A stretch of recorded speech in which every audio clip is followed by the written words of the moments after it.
as our primary.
So you see all of us in our beautiful red to show our support. Thank you, panelists. And I first want to give you just a few stats so everyone understands how crucial our discussion is tonight. Cardiovascular disease kills nearly 50,000 African-American women every single year. And among African-American women over the age of 20 years old, 49% have heart disease. And only 36% of African-American women know that heart disease is our greatest health risk. So tonight, thank you to our panelists. Thank you to everyone who has joined us for such a crucial conversation about how we can steer clear of heart disease and maintain healthy lifestyles. I'd like to thank again Morehouse School of Medicine for hosting tonight.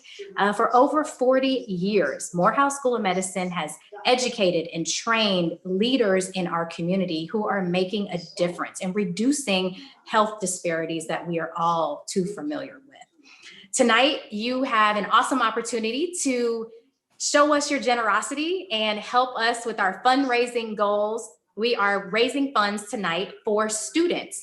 We all know our students work tirelessly to make it through school, to finish their studies, and then become leaders in our community. So we have a goal of $10,000, almost said 20,000. I'm reaching. If you can donate 10,000, thank you. $10, thank you. You can text MSMHeart to 41444. That's MSMHeart to 41444. And everyone who donates at least $25 will get a nice token of appreciation from Morehouse School of Medicine. So with that, I will begin to introduce our amazing panelists. We're gonna feel like it's a conversation, a discussion among girlfriends. So thank you all for being here. I wanna start with Dr. Raquel Bennett Gittens. She's a non-invasive cardiologist. She completed her medical residency at Morehouse School of Medicine, served as chief medical resident. She pursued a master's in clinical research at Morehouse School of Medicine and did a cardiology fellowship at Emory. Her passion and her practice emphasizes the prevention of cardiovascular disease, and her practice underscores the importance of the doctor-patient relationship. Next, Dr. Tanya Lowe is known as the Riot Starter and America's favorite mindset coach. She's a national and international consultant, speaker, trainer, author. She works with government and mid-market organizations, providing all things personal, professional, and leadership development. She solves organizational pain points by developing human capital. And she also works with the client base of individuals as their guide for mindset, strategy, and accountability. Dr. Dion Metzger, next, is a board-certified psychiatrist. She earned her doctorate of medicine from Morehouse School of Medicine and completed her psychiatry residency at Emory. She also completed medical research at Stanford University and the CDC. She's a health expert who's been featured on many TV shows and in the New York Times. She's also, listen to this, the co-author of a book, The Modern Trophy Wife: How to Achieve Your Life Goals While Thriving at Home, a book that gives women the tools to strengthen, deepen, and revitalize themselves and their relationships. Next, Dr. Macy Mcnair, a resident physician at Morehouse School of Medicine Family Medicine Program. She graduated from Morehouse program in 2019. She believes in being a servant leader for her patients and providing the best care regardless of their socioeconomic background, gender, or ethnicity.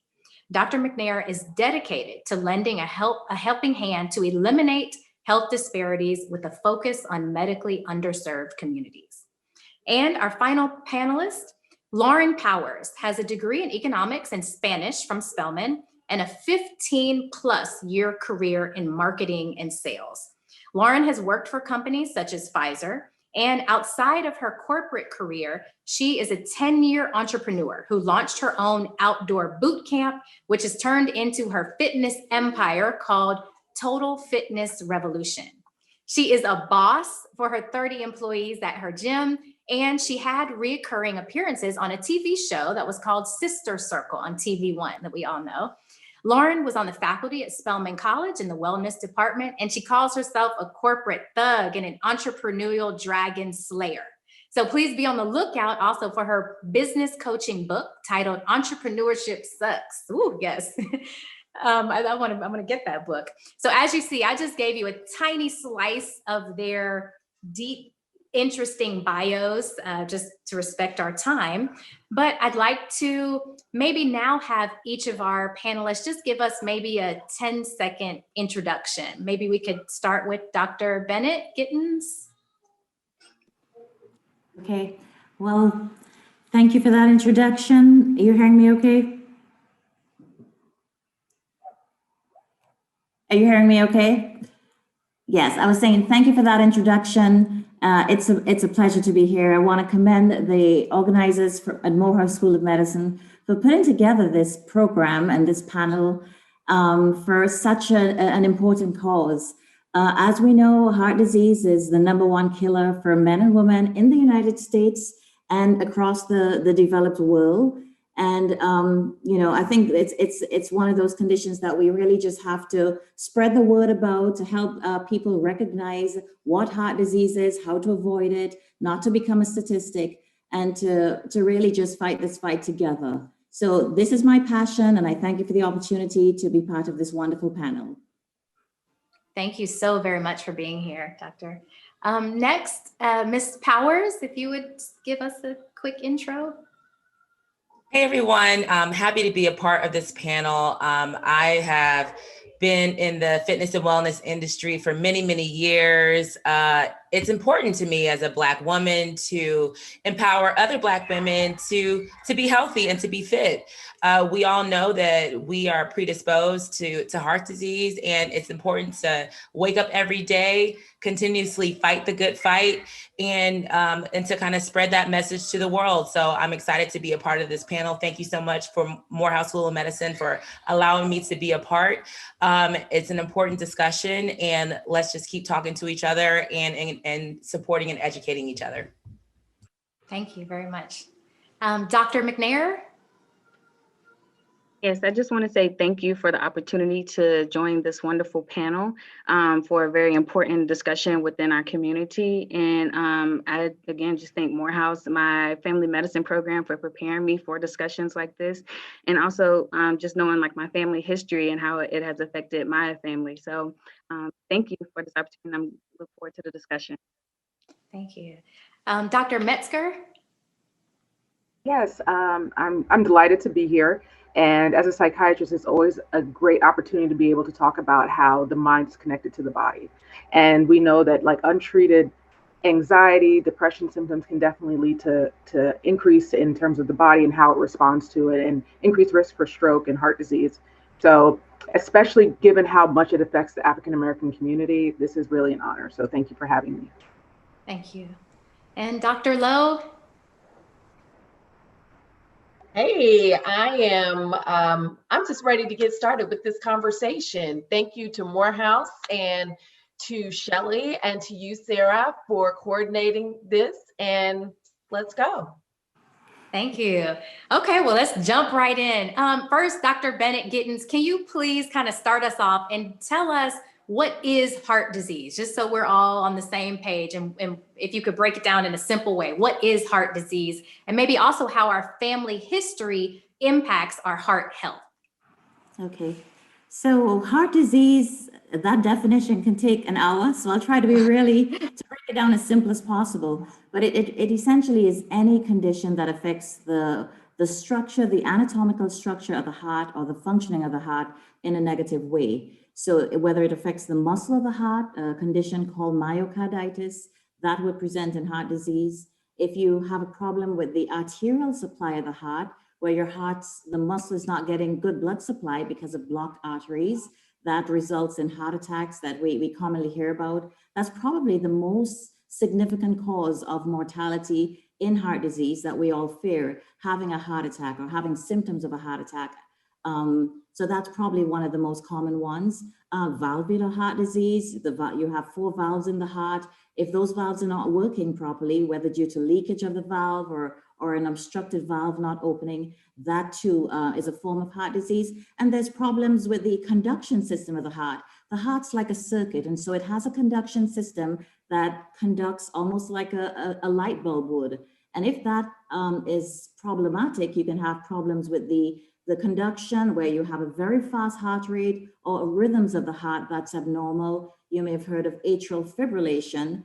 You can have a super fast heart rate or a very slow heart rate. So there's so many conditions that affect the structure, the function of the heart. And ultimately, when these conditions lead to severe heart disease, they culminate in congestive heart failure, where the heart no longer has the ability to meet the demands of the body, to supply enough blood supply to the brain and to your muscles. And so patients get shortness of breath and swelling of the legs and a whole conundrum of symptoms. So that's as simple as I could put it, but it's a spectrum of diseases that can be very simple, but ultimately can lead to severe complications and death. Thank you. And I guess we have a lot of power, because what we do, what we eat, how we live directly impacts the health of our heart. Absolutely. So I like to say that in heart disease, we have modifiable risk factors that are what we eat. Like you said, lack of exercise leads to high blood pressure and high cholesterol and uncontrolled diabetes. And all these are risk factors that lead to heart disease that are totally modifiable by our lifestyle. And I think we'll delve into this deep during this panel discussion. But then there are the non-modifiable criteria, the non-modifiable risk factors. And with that, I mean genetics, or race or ethnicity. We know in the African American population, we have a higher risk of developing heart disease. We know that in certain families, some families have a higher risk of cancer, and other families are more predisposed to getting cardiovascular disease. Gender and age, all those are risk factors. We really can't modify those, but what I like us to not to focus in on or to zone in on are the ones that we can change. We can't change our gender, we can't change our race, but we can certainly change our lifestyle, and we have control of what we do, how we live, and so we can definitely reduce the incidence of heart disease by living healthy.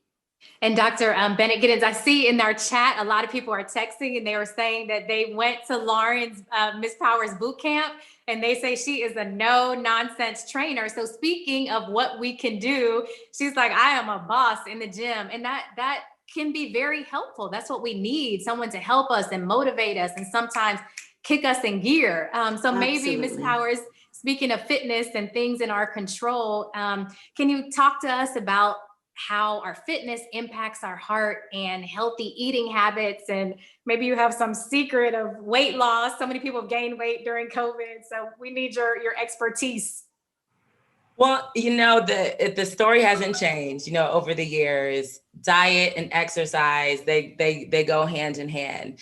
And during COVID, a lot of people, they sat down, they became still. And there's no way that you can replace those components, right? And 80% of the magic is in the kitchen.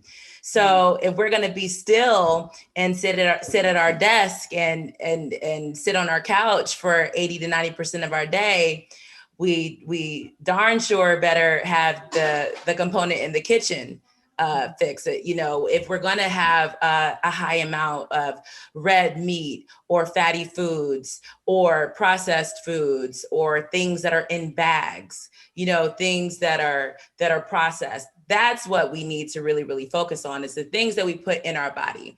Mm-hmm. And Dr. Bennett Gittens, you said it very, very well. It's like, what are we predisposed to? Our genetics. What women, there's certain things that we just can't do. Maybe we can't have a lot of red meat. Maybe we can't have a lot of processed food, a lot of fried foods. And if we can't have a lot of that, then we darn sure need to be active, right? So I always say this, right? When it comes to like my boot camps and, being extreme, you don't necessarily have to be extreme with anything. You don't have to be extreme. No carbs. I have to do keto. I have to, have nothing but water. And I'm going to do this diet. I'll do Atkins. And I'll do Jenny Craig. Have balance in anything that you do and make sure that it works for you. And I think that what the pandemic did, it was the most extreme of everything. And it just kind of threw us all off of our mojo, myself included.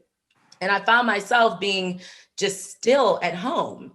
And I was totally out of balance and out of my mojo. And I went from my upstairs to my downstairs. And I'm like, this protein shake don't hit right. Because I wasn't at the gym, leaving the gym and didn't have the endorphins going that I normally have, So what did you do? Well, after about 3 months of trying to figure it out, I had to just really ultimately find a new routine. Mm-hmm. And it was a lot of outdoor activity, a lot of home activity, figuring that out, outdoor activity, home activity. The processed food is just a no-no. To be honest with you, that's just not going to work. And if you're going to eat, if you have a lot of meat, the meat source is a thing. I'm a big proponent of organic meat. I don't have a farm in my backyard, so I don't have a cow that I can just go, chop the head off and kill, or a chicken I can ring. So, but you're saying the more expensive meat, like at Whole Foods, when they used all those fancy words, that does really make a difference. Like, you do your research on the source of all of your food, mm-hmm. period. Yeah. Right. So the source of your food definitely matters. So if you can do the research or source your food locally, that's probably going to be as good as you can get for being just a lay person. And if you're able to not have food that is in any sort of bag, that's probably going to be as good as you can get for a layperson that doesn't have a farm. That is the best place to start for clean eating that isn't extreme, and a lifestyle that you can absolutely maintain. Okay. You don't have to see me at 5 o'clock in the morning yelling at you. Okay, good. Yeah.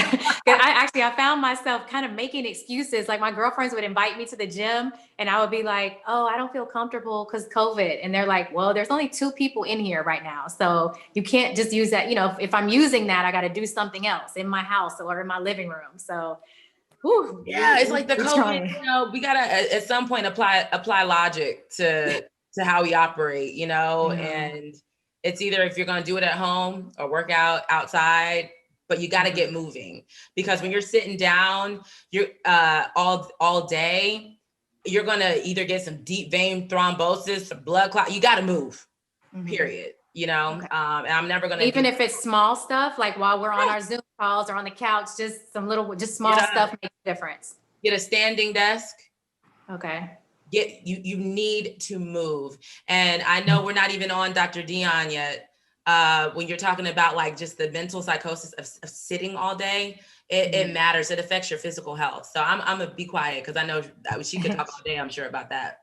Well, Dr. Metzger, speaking of stress and anxiety and just mental health, I feel like you said, Lauren, our world is just in a state of chaos almost. So maybe you can talk to us about just stress and anxiety and how we can better deal with so much stress and anxiety.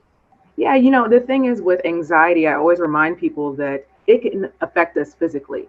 So a lot of times when people think of anxiety, they think of it as just being kind of worry or having these panic attacks. But anxiety can directly affect the heart, right? So you might get the rapid heart rate. You also might notice even blood pressure can go up as a result of anxiety. So when it's untreated, that's how it becomes a risk factor now for heart disease. So I always remind people that when we're treating anxiety or treating depression, we're also treating the things that it can cause.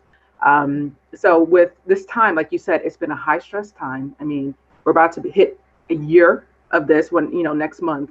And it was just dropped on us. We didn't really have any kind of way to prepare for it. And as a result, a lot of people had to change their lifestyle. And just like Lauren was mentioning, it was easy just to sit all the time.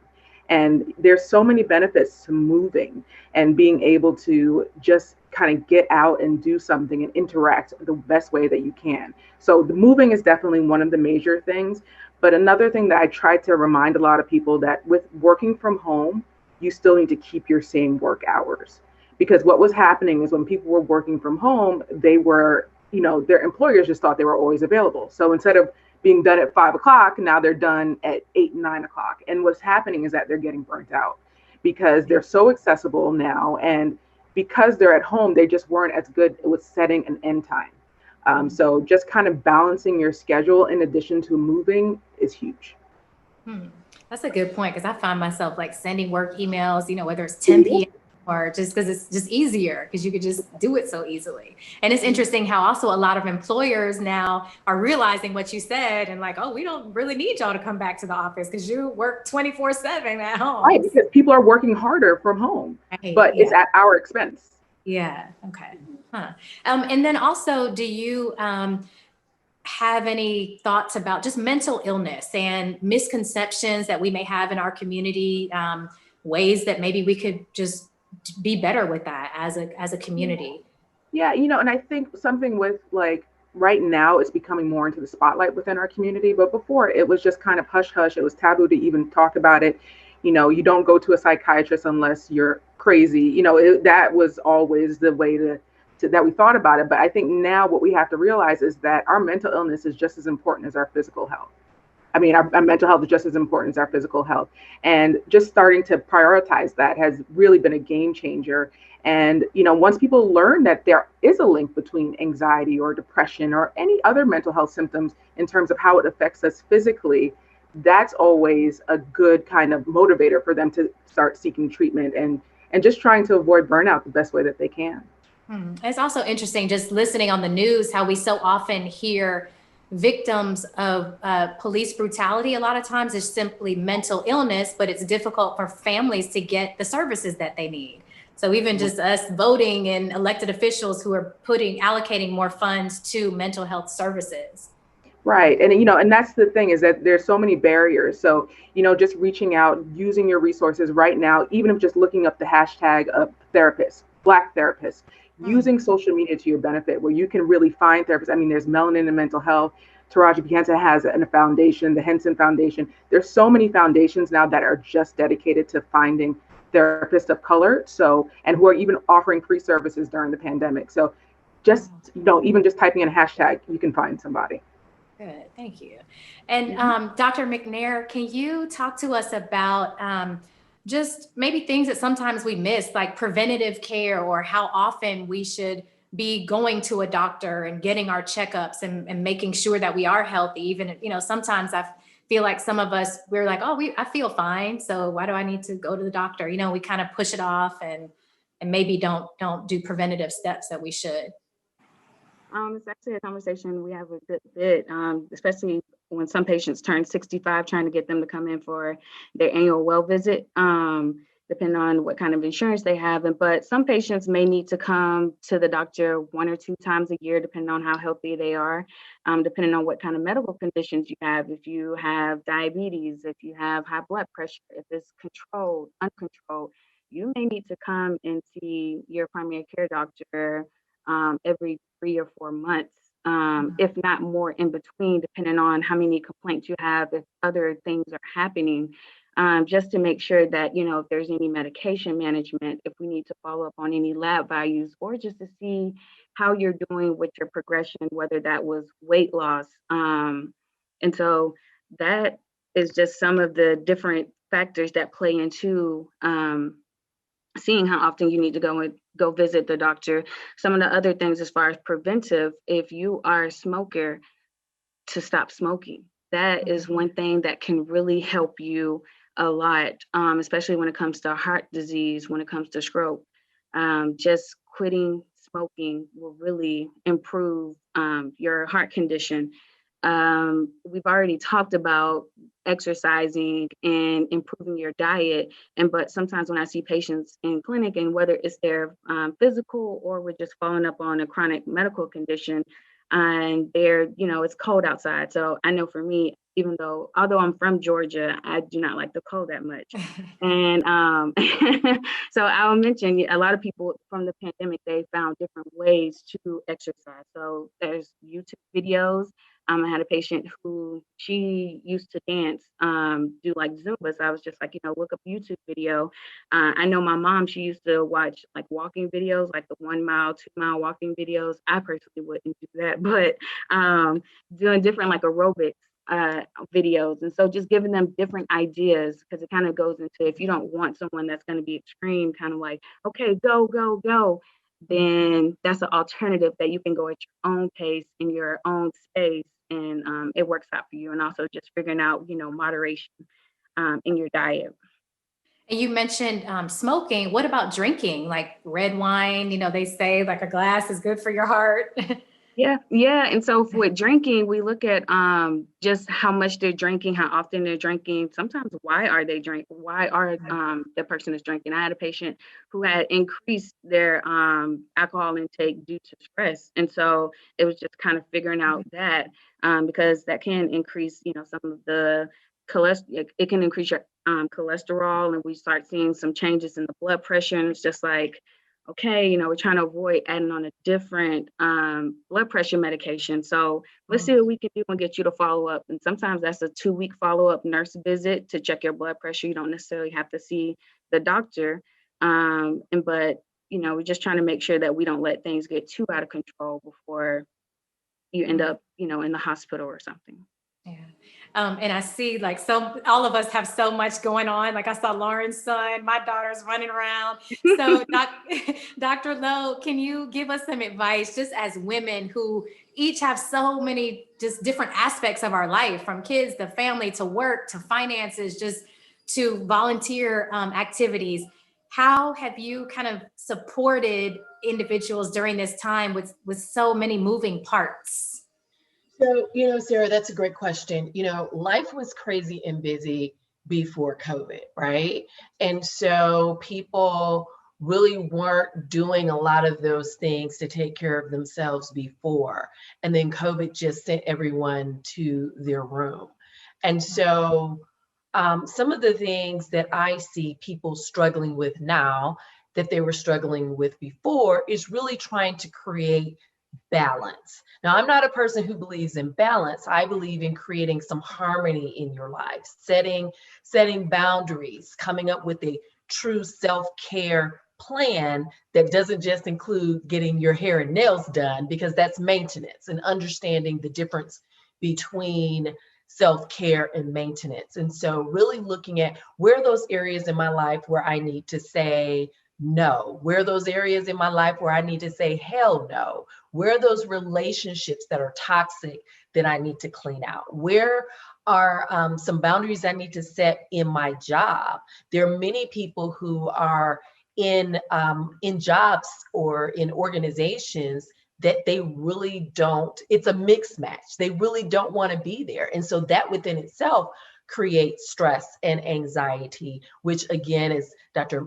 Metzger says, Dr. Bennett Giddens has said, those types of things really exacerbate our health. And I believe that our mind heals our body. It's really about mindset. And so if we take all of this stuff that we know, right? We're in 2021. We know that sitting is really like the new smoking. I read in an article a couple of years ago. And so we've got to move. We've got to stop making excuses about our life if we want to be around for our children, for our loved ones, for our families. And so this conversation is really important to me because I come from a family that has heart disease, right? So I have to, when I know it's in my family history, I made the decision to personally make changes in my life. And so when I work with my clients, either my one-on-one clients or my corporate clients, if they have a lot of stressors in their life, we're going to talk about your water intake. We're going to talk about your moving, and we're going to talk about maybe is it time for you to talk to a therapist, take advantage of the EAP program, but really look at your life holistically in all areas to see where am I missing the mark, and what are some things that I need to do to take control of that? And so we're seeing in organizations where there's some employers who understand that people are working from home now, and they're suffering from what is known as COVID fatigue. And so they're taking care of sick parents. School is home and home is school and work. And so they're doing everything. And so really setting those boundaries and keeping a schedule of, okay, now that everything is taking place at home, how do I get my needs met? How do I maintain my mind and my body? And one of the things I tell my clients, the thing I tell myself is we have to stop making excuses. We have to get busy with living so that we can really be here for those that matter. That's good. You said saying no and setting up those boundaries. And so this is kind of for everyone. Can y'all tell me just maybe some advice about personally what you do or what you're doing during this time to kind of just keep yourself going? You know, like I was doing yoga for a little while. I kind of fell off with that. I did tennis for a little while. I kind of fell off with that. So I don't know, just give me some advice of just that what is working for y'all individually to kind of keep yourself going. Like you said, Lauren, like getting that mojo back and just. So one thing that I learned to do that I did not do before, I actually learned how to meditate. Yes. So, which is different from prayer, but I started off with literally 2 minutes a day. And I started off with like a one nostril type of breathing. Cause I'm one of those people that's always late or just always rushing. So, and I'm an early riser. So if I'm not like up at 4:30 in the 4 o'clock hour, my day is off. So 4:30 a.m. Mm-hmm. Like I'm usually like like I have to, like, yeah. So because I have like a standing 9 o'clock call, like I usually am up in training early in the day. Like I'm slowing down on training other people. So I just have like one small group at 6, train myself, small group at 6, do stuff with my kids, start my day at 9. So I do a lot prior to 9. So I usually get up and go. I don't stretch. I don't do anything. I just get up and start doing stuff. So a friend told me, she was like, you just get up? And I was like, yeah, doesn't everybody? and she was just like, why don't you sit on the edge of the bed for a second? And I was like, well, I'm usually behind and like flustered and like, hair. So I make it a point to sit on the edge of the bed for just 2 minutes. That's how I had to start. And then I have an app. And What's it called? There's tons. The one, I'll put it in the chat because my friend, her name is Emily. She has her own program to teach people how to meditate in 15 minutes a day. Because I'm one of those people that I don't even do yoga because I'm like trying to text and make money while during yoga. So I'll put it in the chat, but it's a thing where you sit on the edge of the bed and fold to just try to like wake yourself up. So that's what I did to try to like center myself. So. And you noticed a difference? Yeah, because I was very fidgety and just like unnerved. And even when I'm supposed to have like private time during my own workout, I'm usually doing two or three things at one time. Never really focused on myself. So yes. And you mentioned waking up so early. Do you kind of like religiously go to sleep at the same time? Because that's another thing we haven't really talked about, just the importance of sleep. So I never paid attention to my sleep until I started wearing, who was talking about how they wear a watch? Okay, so Dr. Tanya. So I wear a Polar watch that does buzz when I'm sitting too long. So my watch, I wear mine to sleep, and it was telling me that my sleep wasn't quality. And so that's when I started to notice that I wasn't getting enough. So my watch was telling me, again, all of this I'm discovering during COVID, because this is the most time I've had with myself and my family ever. Yeah. So the watch was telling me that I wasn't getting good quality sleep. So I'm paying more attention to that. And I'm trying to get 6 to 7 good restful sleep, good hours of restful sleep.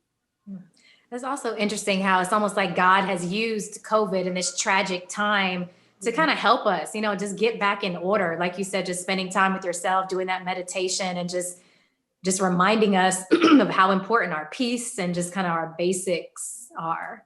Yeah. Yeah. I start my day with meditation, prayer. I've got my whole little thing that I do. And then I started working out at home. And I realized that I kind of like it. I got a bike, I got an app, I got some weights, and I love the competition with myself. And so I get to earn badges, and I'm like, wait, I got to get my badge for this day or for this week. So that's keeping me going with my physical activity and my mental activity as well. So those are some things that I'm doing. That's awesome. Okay, I don't want us to run too long. I feel like I could talk forever. I think we have a lot of Q&As, so maybe I can start asking a few Q&As, and then also we can all kind of jump in. Let's see. Oh, someone asked, does menopause contribute to a woman's risk of developing heart disease? I can take that. So the answer for that question is absolutely yes. So in early, between the ages of 20 and 50, men are actually at a higher risk of heart disease than women. But as we get to the 50, 55-year age group where ladies often have menopause, ladies become at a higher risk of having heart disease, more so coronary artery disease, the same process we were describing with the blockages in those arteries. Ladies take over. And so, definitely the reason for that is that we lose the protective effect of estrogen that younger women have. And so having lost that estrogen protective effect on the heart, we become at higher risk for heart disease than our male counterparts. So it's one of those periods of time where we have to be very cognizant as to what our numbers are, what our blood pressure is our diabetes controlled, are our symptoms reflective of any pathology? And we really need to be in tune with our bodies and to be seeing our doctors, our providers for guidance as to whether our heart's in a healthy state or not, because that's often the time of onset of a lot of heart disease for women. Okay. Thank you. Someone else asked about if someone could comment on the protection, especially during this pandemic time, by using vitamins D, A, and K. Maybe Dr. Giddens, maybe. Okay, sure. So vitamin D, there's studies that have been done on vitamin D has shown pretty convincingly that vitamin D deficiency affects our immune system. And they've actually looked at patients with COVID with stratified by different vitamin D levels. And they've noticed that patients with COVID that have lower vitamin D levels have far more severe COVID disease. They're the ones that often have to be hospitalized, have respiratory problems, or end up on ventilators. The ones that have higher vitamin D levels tend to have a milder form of disease. And the studies haven't shown this just yet, but I'm actually suspecting that this is probably one of the reasons why warmer countries, the patients with COVID are not getting as sick as colder climates. But definitely vitamin D has been shown to be one of those vitamins that really boost the immune system by activating some of the T cells and the lymphocytes that help fight the infection. And so vitamin D deficiency affects us adversely. Vitamin C is also very important for immunity. And so that too has been shown to be effective in fighting COVID. And what was the other vitamin? I know they said A and D. Was there another one? K. Vitamin K. I have not seen any confirmed literature reports about vitamin K necessarily having a protective effect. But I tell patients, eating healthy and not being deficient in any vitamin is to your advantage. So whether that has not been proven doesn't mean it's not factual. But C and D definitely so have a protective role with regards to viruses in general and specifically COVID. Okay, thank you. Okay, someone else asked, they said, we mentioned it, but they said, can we please be more clear? Is red wine good for the heart or not? That is a common question too. Right, we all want to know that. So red wine is good for the heart, but in moderation. I tell patients all the time because red wine has something called antioxidants as a constituent of red wine, which has been shown to be protective to heart disease. But 1 glass is what's recommended for ladies by the American Heart Association, and in men, they get to have 2 glasses of alcohol, whether red wine or any other alcoholic substance per day, and it's recommended that you not exceed those those quantities. And when we say 1 glass, I always quantify the traditional wine glass, not a 10-inch glass giant, or a hurricane glass or anything crazy, because everybody can take that to an extreme. But yes, those antioxidants in red wine can be protective, but anything in excess is not good. So 1 glass of red wine, not more than 2 glasses for sure, would not be exceeding that would not be recommended. Okay, thank you. And I want to jump in because I know that alcohol consumption was like out of control during COVID and still is. And I fell victim to it too. But there are alternatives. There are obviously not low sugar, it's the wrong word to use. I guess lower calorie drinks. And there's also keto friendly wines. There's lower sugar wines. So I don't know if people are familiar with those, but there are wineries that have, they're just lower alcohol content. So while there are wines that are like 14% alcohol, there are some that are like 11% alcohol. Dry farm wines is one. So, if you wanted to partake, there are some that are just not as high in sugar intake. So. And have y'all noticed like restaurants are allowing you to carry out drinks? I like ordered something. The restaurant was like, here, you can take it to go. We got this cup. And I was like, is this okay? Is this legal now? But COVID has altered everything. Everything. Someone else in the chat asked, what is the recommended amount of time for activity? What is best? How often do we need to move and get some exercise? Oh, well, I know for when I see patients in the clinic, we usually recommend that they do some form of physical activity, like moderate. So that can be like walking briskly, at least 30 minutes a day for 5 days. That's like the general recommendation. But you can kind of modify that how you feel. It doesn't have to be walking, but that is the recommendation. Okay, 30 minutes a day. 30 minutes a day for at least 5 days. And so And you that's have to 150 get, minutes. okay, Or- and do you have to like sweat a lot or?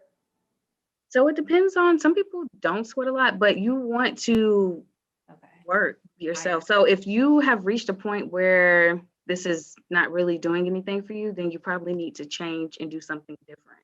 Okay. So Okay, thank you. Let's see, I'm looking else in the Q&A.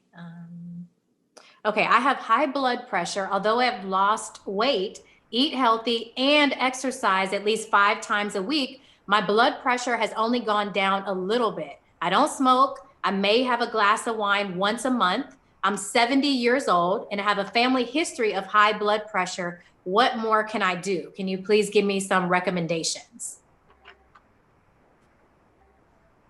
What do you think? So I'll take that if nobody else wants to. But so hypertension, like that individual said, is often a familial condition, and it gets worse with age. So once we've been identified as having hypertension, weight loss will help, but it may not necessarily eliminate you from having high blood pressure. So it needs to probably be controlled with by dietary measures, not eating too much sodium or salt-containing food. To stay away from processed foods, which tend to have a lot of sodium, canned substances, the pizza, the chili, the potato chips and French fries. So dietary changes can certainly help control blood pressure by lowering the amount of sodium we consume. But sometimes all of that is just not enough, and we just have to treat our blood pressure with medication. Hypertension is a disease where the arteries become stiffer as we get older. And generally, if we were on one medicine at age 35, when we get to age 55 or 65, it's very unlikely that that same medicine at that same dose will be effective. More than likely, you will have to add, additional medicines at higher dosages in order to maintain that same blood pressure. Another thing I want to mention is patients may have some underlying conditions that are also contributing to that blood pressure being very resistant, such as obstructive sleep apnea. And that's something that's very undiagnosed, but patients often stop breathing in their sleep or snore loudly in their sleep. And that's a very subtle cause of resistant hypertension. So if we find sometimes that we're adding medications, but not getting the desired response we expect, a sleep study to diagnose whether that patient has sleep apnea or not may be reasonable to pursue. So I would recommend discussing with her provider, is there anything else contributing to my blood pressure that we probably haven't identified here? If I've made all the dietary changes and I'm compliant with my medications, are we missing something? Okay. Dr. Metzger, they asked if there's any books that you could recommend just for good mental health and anxiety and stress. Yeah, I think there's quite a few. Of course, The Modern Trophy Wife for the women, just for balancing, just being able to balance, life and career and everything. But in terms of books, the thing is with the self-help books, a lot of them are really great and they're very individualized in terms of what you want to do. I think, just going into the section and just knowing kind of what you want, because I don't like to suggest specific books because everybody's a little bit different in terms of if you're wanting to do anxiety or wanting to treat depression or just knowing a little bit more about balance. But before we look to books, I always recommend looking at social media first because there's such a wealth of information, especially from professionals on that you can get a lot of information. So social media is definitely one thing that I would like to recommend in addition to, just using meditation and the calming apps. They have been giving us so much relief in terms of dealing with a lot of the stress of COVID. Oh, thank you. Okay. Dr. Lowe, someone asked if there are any team building activities you can suggest for reducing stress in the workplace. Absolutely. So one of my corporate clients, what they do every other week is they get everyone on Zoom and they have a Zoom dance party, right? So it's like whatever you're doing, actually, I think they do it at lunchtime. So whatever you're doing, just stop and everybody come. And so it's the new water cooler. And so they created, so that's one of the things that we hear employees saying is that they miss that water cooler interaction. And so what they've done is they've brought their folks together, get on Zoom at this time every day or once a week, and we'll just have this big dance party and catch up. And so that's one of the things. And then one of my government clients, they actually have a series called 2x2, where they bring in, they do it every single day, and they bring in people to talk about self-esteem, boundaries, dealing with COVID, self-care, just any topic you can think of, cooking, going on virtual vacations. So they because these are the people who take care of the people, right? And so they deal with a lot of burnout on a regular basis. And so bringing them together and putting that in place for them to just really kind of unplug from that type of work.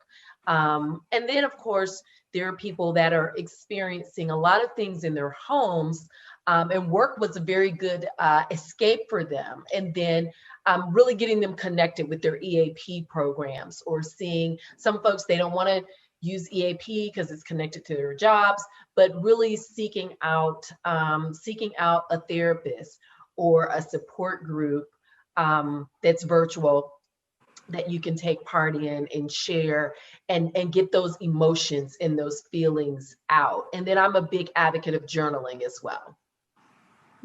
Thank you. Okay. I think that kind of is all the questions that we maybe have time for. I feel like there were so many more, so we might have to do a part 2 of our discussion, because I don't want to stop, and I don't think others want us to stop. But maybe if there's, a 5-second or 10-second kind of nugget or a gem that our panelists could give us as we close, just tips to close out to kind of keep us on track to healthy hearts and healthy lifestyles. Ms. Powers, do you want to start us off? Just one word: move. Awesome. Because that's the one thing that is stuck with me, and that I fell victim to, especially in the earlier part. I lost my father right at the beginning, and I wanted to just sit in my feelings and have chaos go around me while the world was falling apart. So if reward yourself with movement, your body will thank you. So move. Awesome. That's my charge to everybody. Thank you. And Dr. Bennett Gittens? I think what I would like to emphasize is to take care of your hearts, to love your hearts. As ladies, we are the caretakers for so many, for our kids, our parents, our family, our colleagues. And sometimes we just forget ourselves. So I want us to take time for ourselves, to find that personal space, to reflect. A lot of times we know what to do. We just don't give ourselves the credit to find that time to do it.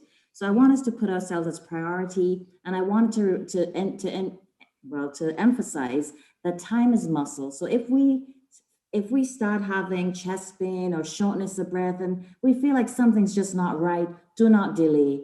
It's time to get a professional help or professional evaluation, because time is muscle. If you having severe chest pain, don't go to sleep and wait till next day. Don't put the kids to bed. If you need to call 911 and get to the emergency room, do so, because as time goes by, more heart muscle is damaged, and the outcome is not desirable. So time is muscle. Take care of yourselves, prioritize yourselves. Thank you. Dr. McNair? Yes, I would just want to say that there's no better time than today to start. Like everyone said, take care of yourself, do it for you. And whether that's making a doctor's appointment that you have long tried to put off, or taking that moment to meditate, to make just anything that you need to do to get yourself in the best health, do it now. Thank you. Dr. Metzger?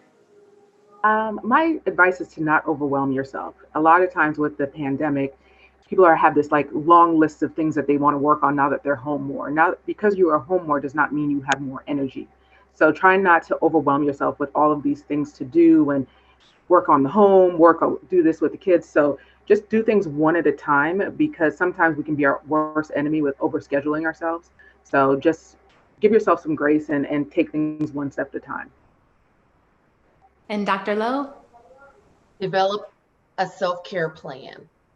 A self-care plan that is a holistic plan of those areas that you need healing in. Develop that for yourself and then comply with it. Got it. Thank you, thank you, thank you. I feel like this was some therapy, you know. We got so many gems, and this was free. I know all of you all are experts, and usually you charge a lot for this. So thank each and every one of you for this. I feel like I got a lot of free therapy. So thank you.